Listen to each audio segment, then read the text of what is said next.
नमस्कार दोस्तों, मैं सत्यपाल सिंह बलोदा आज आपके सामने नेक्स्ट टॉपिक लेके आया हूँ पोषक तत्व प्लांट न्यूट्रिएंट। इससे पहले वाले वीडियो में अपन ने पढ़ा था जैव उर्वरक बायो फर्टिलाइजर क्या होता है।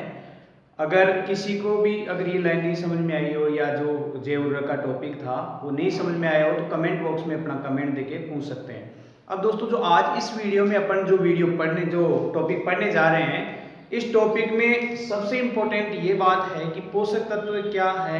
पोषक तत्व का जो क्लासिफिकेशन है, पोषक तत्व जैसे नाइट्रोजन है, फास्फोरस है, पोटेशियम है, तो नाइट्रोजन का कार्य क्या है, कमी का लक्षण क्या है, उससे होने वाले रोग क्या है।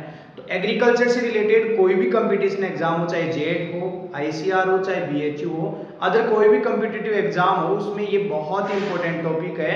तो वीडियो को लास्ट तक देखना दोस्तों। अच्छा लगे तो इसे लाइक करना, शेयर करना और सब्सक्राइब करना। अगर फिर भी नहीं समझ में आता है किसी स्टूडेंट को लास्ट तक देखने पे, तो आप कमेंट बॉक्स में अपना कमेंट देके पूछ सकते हैं। तो दोस्तों आज अपन पढ़ेंगे पोषक तत्व प्लांट न्यूट्रिएंट क्या होता है। तो मैं आपको बता दूं कि पोषक तत्व क्या है। पोषक वे तत्व जो पौधों के पोषण में भाग लेते हैं, वे तत्व जो पौधों के पोषण में भाग लेते हैं पोषक तत्व कहलाते हैं। ये तो पोषक तत्व की परिभाषा हो गई। लेकिन बात करें कि आवश्यक पोषक तत्व एसेंशियल प्लांट न्यूट्रिएंट्स क्या होता है कि वे तत्व जो पौधों के जीवन चक्र में अति आवश्यक होते हैं, वे तत्व जो पौधों के जीवन चक्र में अति आवश्यक होते हैं उसे आवश्यक पोषक तत्व कहते हैं, एसेंशियल प्लांट न्यूट्रिएंट कहते हैं। तो ये पोषक तत्व मतलब वे तत्व जो पौधों के पोषण में भाग लेते हैं और वे तत्व जो पौधों के जीवन चक्र में अति आवश्यक होते हैं उसे आवश्यक पोषक तत्व कहते हैं। तो ये पोषक तत्व और आवश्यक पोषक तत्व की परिभाषा होती है। अब बात करेंगे कि पौधों के लिए आवश्यक पोषक तत्व कितने होते हैं। तो पौधों के लिए आवश्यक पोषक तत्व कितने हैं? तो आवश्यक पोषक तत्व हैं जो पौधों के लिए कितने होते हैं? 17। पौधों के लिए आवश्यक पोषक तत्व कितने हैं? 17। अब बात करेंगे, ये तो एक सिंपल सा क्वेश्चन आ गया। देखो यहाँ क्वेश्चन पूछने का तरीका भी अलग अलग होगा। अगर आपके क्वेश्चन आ गया कि पौधों के लिए आवश्यक पोषक तत्व होते हैं तो आप लोग करोगे 17 होते हैं। वहां पे ऑप्शन में 16 भी आएगा, 21 भी आएगा, 17 भी आएगा और 4 भी आ जाएगा। तो आप लोगों को क्या करना है, इसमें 17 करना है। अब यही बात करेंगे कि पोषक तत्व के बारे में किसने बताया। तो पोषक तत्व के बारे में आर्नोन व स्टाउट ने, पोषक तत्वों के बारे में किसने बताया? तो पोषक तत्वों के बारे में आर्नोन व स्टाउट ने 1939 में बताया। आर्नोन व स्टाउट ने पोषक तत्वों के बारे में 1939 में बताया और 1939 में पोषक तत्वों के बारे में बताया। उस टाइम पोषक तत्व कितने थे? 16। तो बात आती है यहाँ पे 2 क्वेश्चन बन गए ना, सिर्फ थोड़ा सा चेंज किया है इससे और इतने में आंसर चेंज हो गया कि देखो एक क्वेश्चन क्या बना कि पौधों के लिए आवश्यक पोषक तत्व होते हैं तो 17, लेकिन आर्नोन व स्टाउट के अनुसार पोषक तत्व होते हैं तो आर्नोन व स्टाउट के अनुसार कितने होंगे? 16। और ये कब कहा? 1939 में कहा। तो क्वेश्चन आ गया कि पोषक तत्व के बारे में कब और किसने बताया। तो आर्नोन व स्टाउट ने 1939 में बताया और उसके अनुसार 16 आवश्यक पोषक तत्व होते हैं। अब नेक्स्ट बात करेंगे कि पोषक तत्वों की कसौटी का प्रतिपादन अर्थात सिद्धांत, पोषक तत्वों की कसौटी का प्रतिपादन अर्थात सिद्धांत या बोले तो मापदंड किसने दिया? आर्नोन ने। किसने दिया? आर्नोन ने। और कब दिया? 1954 में। तो 2 क्वेश्चन बन गए ना। कसौटी का प्रतिपादन अर्थात सिद्धांत या मापदंड किसने दिया? आर्नोन ने। और कब दिया? 1954 में। ठीक है। अब बात करेंगे कि पोषक तत्वों में जो सिद्धांत होते हैं कितने होते हैं। तो पोषक तत्वों में जो सिद्धांत होंगे वो कितने होंगे? 3 प्रकार होंगे। कितने प्रकार के? 3 प्रकार के। तो सबसे पहले अपन नंबर 1 बात करेंगे सिद्धांत में कि सिद्धांत में क्या है कि वे तत्व जिनसे पौधा अपना जीवन चक्र पूरा करता है, मतलब एक पोषक तत्व की कमी को दूसरा पोषक तत्व पूरा नहीं कर सकता और ये तत्व पौधों के जीवन चक्र में अति आवश्यक होते हैं। तो 1 नंबर 1 सिद्धांत की बात करेंगे कि ये पोषक तत्व पौधों के जीवन चक्र में अहम भूमिका निभाते हैं या इन पोषक तत्वों की कमी से पौधा अपना जीवन चक्र पूरा नहीं कर सकता। तो नंबर 1 सिद्धांत तो क्या हो गया कि इन पोषक तत्वों की कमी से पौधा अपना जीवन चक्र पूरा नहीं कर सकता है। तो नंबर 1 सिद्धांत क्या हो गया कि वे तत्व जिनकी कमी से पौधा अपना जीवन चक्र पूरा नहीं कर सकता है। तो नंबर 1। नंबर 2 बात करेंगे कि एक पोषक तत्व की कमी को दूसरा पोषक तत्व पूरा नहीं कर सकता है।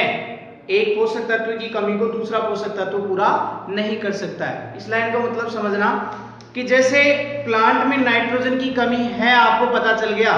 नाइट्रोजन की कमी का लक्षण क्या है कि वानस्पतिक वृद्धि रुक जाती है और पौधे की पुरानी पत्तियां पीली पड़ जाती हैं। ठीक है, ये कमी का लक्षण प्रतीत हुआ।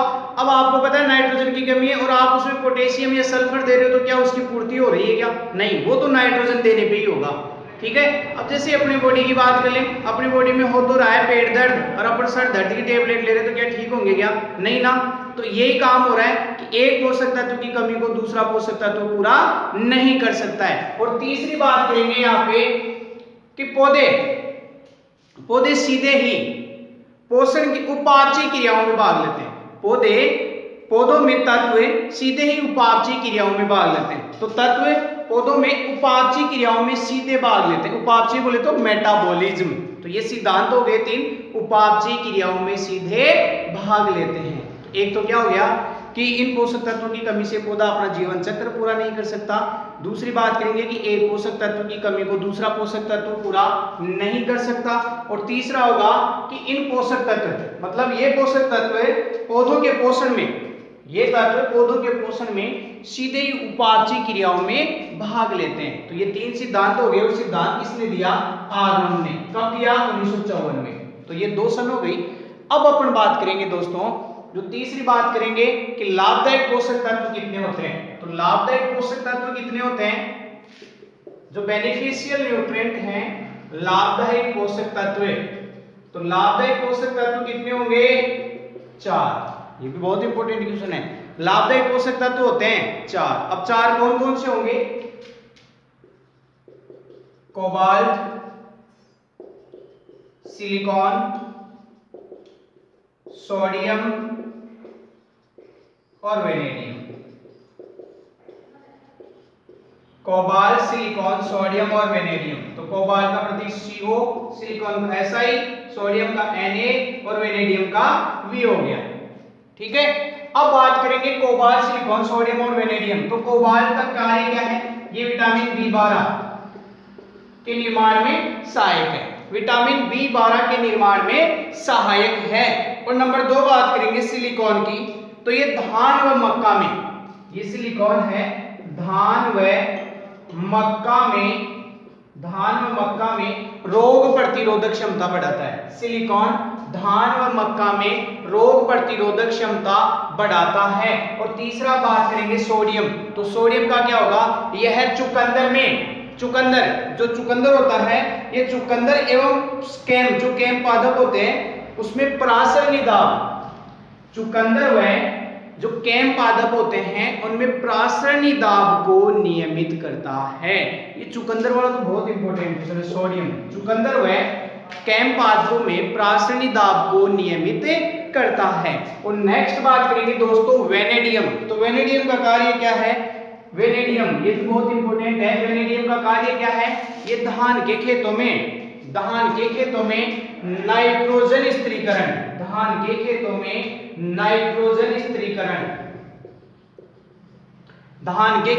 नाइट्रोजन स्थिरीकरण करने में सहायक है।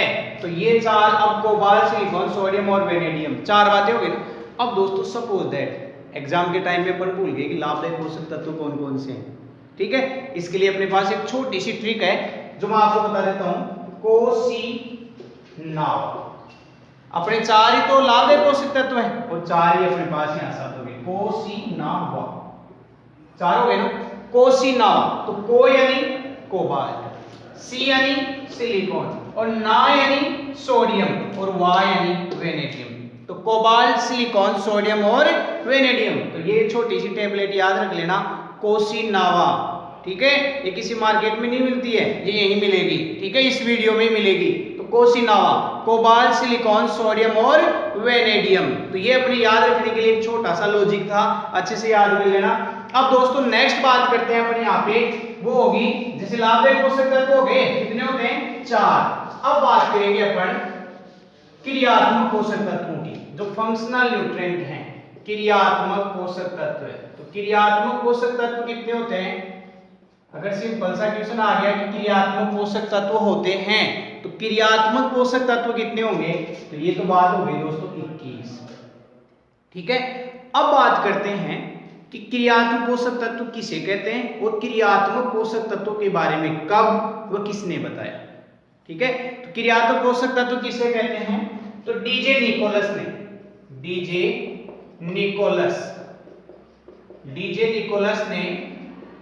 1961 में, ये बहुत इंपॉर्टेंट क्वेश्चन है। देखो पहले अपन पढ़े कि पोषक तत्वों के बारे में 1939 में आर्नोल्ड वेस्टआउट ने बताया, और फिर आर्नोल्ड ने 1954 में कसौटी का प्रतिपादन अर्थात सिद्धांत दिया या मापदंड दिया। अब बात करेंगे क्रियात्मक पोषक तत्व। तो 1961 में डीजे निकोलस ने बताया। डीजे निकोलस ने क्या बताया कि लाभदायक पोषक तत्व, एक तो होते हैं आवश्यक पोषक तत्व, एक लाभदायक पोषक तत्व। तो लाभदायक पोषक तत्व और आवश्यक पोषक तत्व है। तो यहां पर बात करेंगे कि आवश्यक पोषक तत्वों में लाभदायक पोषक तत्व जोड़कर, आवश्यक पोषक तत्वों में लाभदायक पोषक तत्व जोड़कर डीजे निकोलस ने क्या कहा? क्रियात्मक पोषक तत्व, फंक्शनल न्यूट्रिएंट कहा। तो आगे बात समझ में कि क्रियात्मक पोषक तत्व किसे कहते हैं? आवश्यक पोषक तत्वों में लाभदायक पोषक तत्व जोड़ते हैं, तो उन तत्वों को क्या कहेंगे? क्रियात्मक पोषक तत्व। तो बात आगे समझ में। अब क्रियात्मक पोषक तत्वों के बारे में डीजे निकोलस ने 1961 में कहा। दोस्तों मैं यहाँ पे एक बात और बता देता हूँ, आप कोई भी जैसे गाइड पढ़ रहे हो या कोई अदर बुक पढ़ रहे हो, उसमें 1963 दे रखा है, वो गलत है। ये भी बहुत इंपॉर्टेंट बात है कि ये 1963 गलत है। इसमें जो फंक्शनल न्यूट्रिएंट के बारे में बताया डीजे निकोलस ने 1961 में बताया था, इसलिए अच्छे से याद रखना 1961 राइट होगा। ठीक है, अब नेक्स्ट बात करते हैं। ठीक है, ये बात हो गई समझ में। अब यहीं से क्वेश्चन और पुटअप होगा कि डीजे निकोलस के अनुसार आवश्यक क्रियात्मक पोषक तत्व होते हैं, तो डीजे निकोलस के अनुसार कितने होंगे? 20 होंगे। वो कैसे होंगे? अब देखो जो आवश्यक पोषक तत्वों में 17 थे और लाभदायक 4, तो 21 हो गए। लेकिन यहां बात करेंगे तो 1939 में, ये तो एक सिंपल सी बात है ना 17 तो, लेकिन बात होती है कि यहाँ पे कि आवश्यक पोषक तत्वों के बारे में 1939 में बताया, और जो 17वां खोजा गया पोषक तत्व था कौन सा? निकिल। कौन सा था? निकिल। ये 1987 में खोजा गया था। 17वां खोजा गया पोषक तत्व कौन सा है? निकिल। और कब खोजा गया? 1987 में। किसके द्वारा? ब्राउन के द्वारा। तो ये तो 1939 की बातें चल रही थी, उस टाइम तो 16 ही थे। फिर 1961 में क्रियात्मक पोषक तत्वों के बारे में बताया, तो उस टाइम भी ये तो 16 ही थे। तो 16 + 4 कितने हो गए? 20। तो डीजे निकोलस के अनुसार क्रियात्मक पोषक तत्व कितने होते हैं? 20। अगर सिंपल सा क्वेश्चन पूछ ले कि क्रियात्मक पोषक तत्व होते हैं, तो 21 होंगे। आगे बात समझ में। तो नेक्स्ट बात करते हैं दोस्तों, यहां तक समझ में आ गया। अब बात करेंगे अपन पोषक तत्वों का वर्गीकरण। पोषक तत्वों का वर्गीकरण, क्लासिफिकेशन ऑफ प्लांट न्यूट्रिएंट। पोषक तत्वों का वर्गीकरण, क्लासिफिकेशन ऑफ प्लांट न्यूट्रिएंट। तो पोषक तत्वों के वर्गीकरण में अपन सबसे पहले बात करेंगे कि पोषक तत्वों को 2 भागों में बांटा गया है। कितने भागों में? 2 भागों में।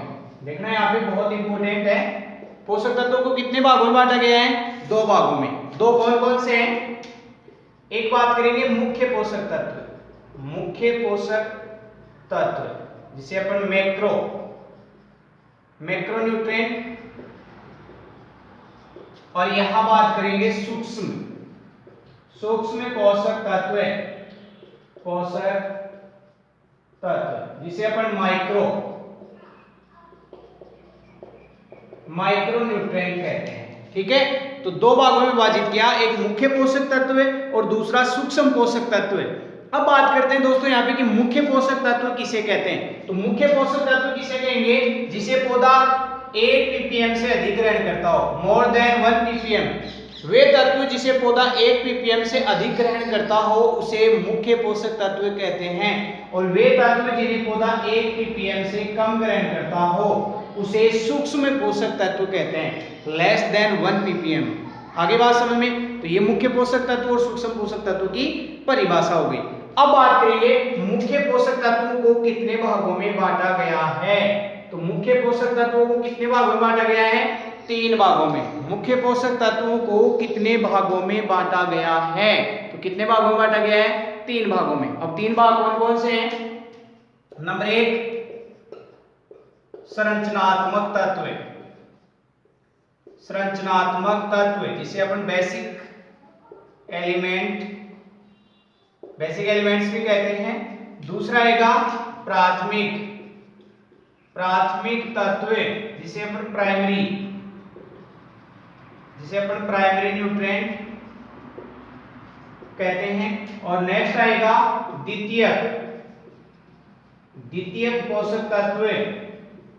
अब दोस्तों मैं यहाँ बता देता हूँ, ये द्वितीयक शब्द कभी नहीं आया, इसके स्थान पे गौण पोषक तत्व आया। तो ये बहुत इंपॉर्टेंट क्वेश्चन और बहुत बार पूछा हुआ है कि निम्न में से गौण पोषक तत्व का उदाहरण है, तो द्वितीयक की जगह गौण आएगा, इसे इंग्लिश में सेकेंडरी न्यूट्रिएंट कहते हैं। आ गया समझ में? तो मुख्य पोषक तत्वों को 3 भागों में बांटेंगे, संरचनात्मक, प्राथमिक और द्वितीयक। अब दोस्तों यहाँ बात करते हैं संरचनात्मक पोषक तत्व जो जल और वायु द्वारा प्राप्त होते हैं। तो आपके ये भी क्वेश्चन आ सकता है कि निम्न में से जल व वायु द्वारा प्राप्त होने वाले तत्व कौन से हैं? तो संरचनात्मक तत्व होंगे। अब इनमें एग्जांपल क्या होगा? CHO। कितने होते हैं? 3, C, H और O। आगे समझ में? तो जल और वायु से प्राप्त होने वाले तत्व कौन से हैं? CHO। ठीक है, संरचनात्मक तत्व। अब देखो पौधे का कितना प्रतिशत भाग इन तीनों से मिलकर बना है, या पौधे का 96% भाग कौन से पोषक तत्वों से मिलकर बना है। तो ये भी क्वेश्चन बहुत बार आया हुआ है। अभी जो RRO का एग्जाम हुआ था सोइल साइंस में, वहां पे भी ये क्वेश्चन आया था कितना % भाग इस संरचनात्मक तत्वों से मिलकर बना है। तो पौधे का 96% शुष्क भाग, 96% शुष्क भाग इन संरचनात्मक तत्वों से मिलकर बना है। कितना % भाग? 96% शुष्क भाग इन तीनों से मिलकर बना है। तो ये क्वेश्चन हो गया। अब नेक्स्ट बात करेंगे C को किस रूप में एब्जॉर्ब करता है प्लांट? CO2 को रूप में, H को H2O के रूप में, और O को O2 और H2O। तो जल और वायु दोनों के रूप में एब्जॉर्ब कर रहा है। आगे बात समझ में? C को CO2, H को H2O, O को O2 और H2O। अब नेक्स्ट बात करेंगे दोस्तों यहाँ पे। तो नेक्स्ट क्या है इसमें? नेक्स्ट बात होगी वो प्राथमिक तत्वों की होगी। ये CHO हो गया 96% और जल और वायु से प्राप्त होने वाले तत्व थे। नेक्स्ट बात करेंगे प्राइमरी। तो प्राइमरी में भी वही NPK 3 ही आएंगे, नाइट्रोजन, फास्फोरस और पोटेशियम। यहाँ पे भी बहुत इंपॉर्टेंट क्वेश्चन बनेंगे। और सबसे पहले बात करेंगे नाइट्रोजन। तो नाइट्रोजन को पौधा 2 रूपों में ग्रहण करता है, एक NO3- एक NH4+, NO3- और दूसरा NH4+। ठीक है, NO3- और NH4+। अब यहाँ पे भी क्वेश्चन बनता है कि पौधे नाइट्रोजन को मुख्य रूप से किस रूप में ग्रहण करते हैं। तो NO3- मतलब बोले तो नाइट्रेट, और NH4+ बोले तो अमोनिया। 2 बातें होगी ना। अब यहाँ देखो क्वेश्चन कितने बनते हैं। मुख्य रूप से पौधे नाइट्रोजन को किस रूप में ग्रहण करता है? तो मुख्य रूप से पौधा नाइट्रोजन को नाइट्रेट के रूप में ग्रहण करता है। और क्वेश्चन आ गया कि पौधे नाइट्रोजन को किस रूप में ग्रहण करते हैं? तो 2 रूपों में, नाइट्रेट और अमोनिया दोनों रूपों में ग्रहण करते हैं। 2 क्वेश्चन बन गए। नेक्स्ट क्वेश्चन बनेगा कि जल भराव वाले क्षेत्रों में पौधे नाइट्रोजन को किस रूप में ग्रहण करते हैं? तो जल भराव वाले क्षेत्रों में अमोनिया के रूप में। यह क्वेश्चन आ गया कि धान का पौधा नाइट्रोजन को किस रूप में ग्रहण करता है? तो भी अमोनिया के रूप में, क्योंकि धान का पौधा जल में रहता है और वाटर लॉक्ड कंडीशन में किस रूप में एब्जॉर्ब कर रहा है? NH4+ अमोनिया के रूप में। क्वेश्चन बन गए। नेक्स्ट बात करेंगे दोस्तों यहाँ फास्फोरस की। तो पौधे फास्फोरस को कितने रूपों में ग्रहण करते हैं? 3 रूपों में। 3 रूप कौन कौन से होंगे? H2PO4- HPO4- 2 और PO4- 3 के रूप। 3 रूप हो गए ना। एक क्वेश्चन तो ये बन गया। नेक्स्ट क्वेश्चन बनेगा कि पौधे फास्फोरस को मुख्य रूप से किस रूप में ग्रहण करता है, तो H2PO4 माइनस के रूप में ग्रहण करता है। बहुत ही इंपॉर्टेंट क्वेश्चन है, हिसार एग्रीकल्चर यूनिवर्सिटी के एग्जाम में आया था कि पौधे मुख्य रूप से फास्फोरस को किस रूप में ग्रहण करते हैं, तो H2PO4 माइनस के रूप में। अब दोस्तों मैं यहाँ जो और क्वेश्चन पुटअप होंगे वो भी मैं आपको बता देता हूँ। पीएच मान के अकॉर्डिंग भी पूछ लेते हैं एग्जाम में कई बार। जैसे यहाँ पीएच मान में सबसे पहले अम्लीय आता है, फिर उदासीन और फिर क्षारीय। ठीक है, अम्लीय की बात करेंगे कि अम्लीय मृदा में पौधे, क्वेश्चन को सुनना, अम्लीय मृदा में पौधे फास्फोरस को किस रूप में ग्रहण करते हैं। क्वेश्चनों को नोट करते रहना साथ में आप लोग। अम्लीय मृदा में पौधे फास्फोरस को किस रूप में ग्रहण करते हैं, तो H2PO4 माइनस के रूप में। और उदासीन मृदा में पौधे HPO4-2 और क्षारीय मृदा में पौधे PO4-3। ठीक है, अब जो आप कंफ्यूज होकर गलत करोगे, जहां आपको डाउट होगा वो यही होगा। आपको पता है कि खेती की दृष्टि से सबसे उपयुक्त मृदा कौन सी है, उदासीन मृदा। तो आप लोग क्या सोचोगे कि HPO4-2 के रूप में सर्वाधिक ग्रहण करेगा या मुख्य रूप से ग्रहण करेगा, ये सोचोगे, लेकिन ये रॉन्ग, गलत है। सही क्या होगा, H2PO4-। तो ध्यान रखना, बहुत इंपॉर्टेंट क्वेश्चन है और आएगा। नेक्स्ट बात करेंगे पोटेशियम। तो पोटेशियम को पौधा K+ के रूप में एब्जॉर्ब करता है। ठीक है, अब दोस्तों नेक्स्ट बात करते हैं द्वितीय पोषक तत्वों की। इसमें कैल्शियम, मैग्नीशियम और सल्फर। कैल्शियम, मैग्नीशियम और सल्फर, तीन बातें हो गई। अब पौधे कैल्शियम को किस रूप में ग्रहण करते हैं, तो Ca++ या Ca+2 भी बोल सकते हैं। मैग्नीशियम को Mg++ या +2 भी बोल सकते हैं। ठीक है, सल्फर को SO4-2 और SO2- और SO3-। डिफरेंट रूपों में ग्रहण कर सकते हैं। तो ये तो हो गए दोस्तों मुख्य पोषक तत्व है जिसे पौधा 1 ppm से अधिक ग्रहण करता है। और इसमें 3 भाग होते हैं, संरचनात्मक, प्राथमिक और द्वितीयक। बहुत इंपॉर्टेंट टॉपिक है। ठीक है, बेसिक एलिमेंट्स में पौधे का 96% ड्राई भाग इन तीनों से मिलकर बना है। जल और वायु से प्राप्त होने वाले तत्व हैं। अब प्राथमिक तत्वों में नाइट्रोजन, फास्फोरस, पोटेशियम आ गया। पौधे नाइट्रोजन को 2 रूपों में ग्रहण करते हैं, फास्फोरस को 3 रूपों में, पोटेशियम को 1 रूप में ग्रहण करता है। और ये आपके सामने द्वितीयक, या बोले तो गौण पोषक तत्व। जरूर ध्यान रखना दोस्तों। मैं एक बात और बता देता हूं, अगर आपको कोई भी शब्द हिंदी में नहीं समझ में आता उसका आंसर, तो आप जरूर उस क्वेश्चन को इंग्लिश में देखें। इंग्लिश में देखने के बाद में आपका वो क्वेश्चन 100% सही होगा। ठीक है, तो अब नेक्स्ट बात करते हैं यहाँ पे सूक्ष्म पोषक तत्वों की। ठीक है, सूक्ष्म पोषक तत्व किसे कहते हैं, जिसे पौधा 1 ppm से कम ग्रहण करता है, उसे सूक्ष्म पोषक तत्व कहते हैं। अब दोस्तों मुख्य पोषक तत्व अपन ने कितने पढ़े, 3 तो संरचनात्मक, 3 प्राथमिक और 3 द्वितीयक। तो 3 6 3 3 9 गए ना। अब 17 में से 9 गए तो कितने और बच गए, 8 बच गए। तो अब आपके सामने यहाँ सूक्ष्म पोषक तत्व कितने आने चाहिए, 8 आने चाहिए। तब तो अपन सही पढ़ा रहे हैं, आप लोग भी सही पढ़ रहे हो, अदरवाइज गलत। ठीक है, तो आपके दिमाग में ये भी होना चाहिए कि सूक्ष्म पोषक तत्व कितने होंगे, 8। देखो सबसे पहले यहाँ बात करें, जैसे लोहा, ठीक है, zinc, copper, boron, molybdenum, chlorine, nickel, manganese. कितने हो गए, 2 4 6 और 2 8 हो गए।